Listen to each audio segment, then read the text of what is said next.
Ça fait à peu près 3 ans qu'on a trouvé ce petit coin. On a laissé la vie en ville, puis de commencer la vie en campagne. Est-ce que tu veux en donner à manger? Ou... Je vais... OK. J'avais toujours dit peut-être un jour, on aimerait bien avoir des moutons ou des alpagas, quelque chose qui produise la laine pour tricoter. T'as faim, toi? On a vu que la plupart des moutons qui sont élevés ici aussi à l'est de l'Ontario, c'est pour la viande. Les fermières font la tonte parce qu'on doit faire la tonte pour le bien-être du mouton, mais c'était vraiment commun de le jeter. Et moi, je disais, ben j'adore la laine. Je savais qu'on pourrait faire quelque chose avec ça vis-à-vis le changement climatique. Je veux que la laine soit valorisée.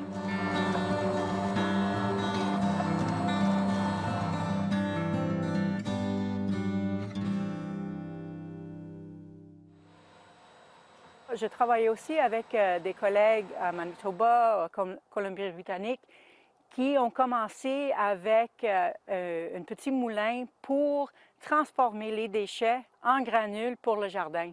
On a contacté une firme aux États-Unis qui a construit le moulin spécifiquement pour faire des granules de laine.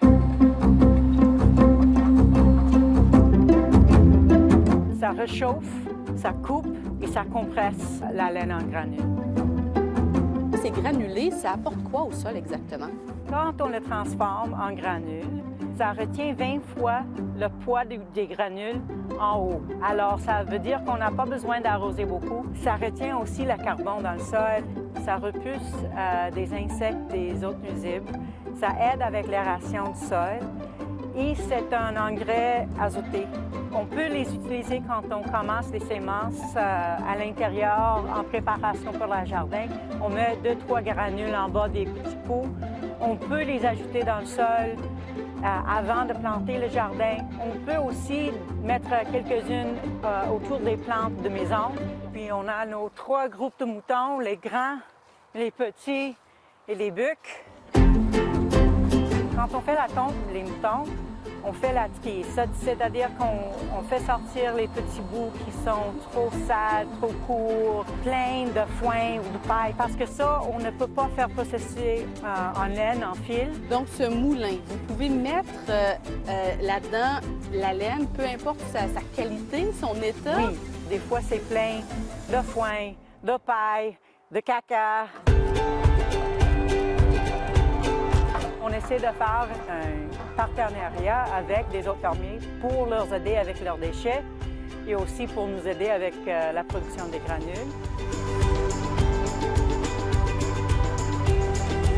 C'est pas nécessairement très connu du grand public. Il y a une partie d'éducation que vous devez faire. Hein? Je veux que le monde sache qu'il y a des options pour la laine et qu'il y a aussi des options qu'on peut utiliser avec des très bons bénéfices pour le jardin, pour les plantes de la maison, qui ne doivent pas être artificielles.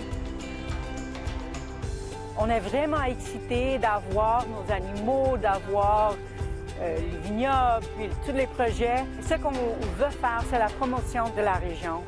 On habite dans une très belle coin de province, le Pontiac, et on veut accueillir les gens ici.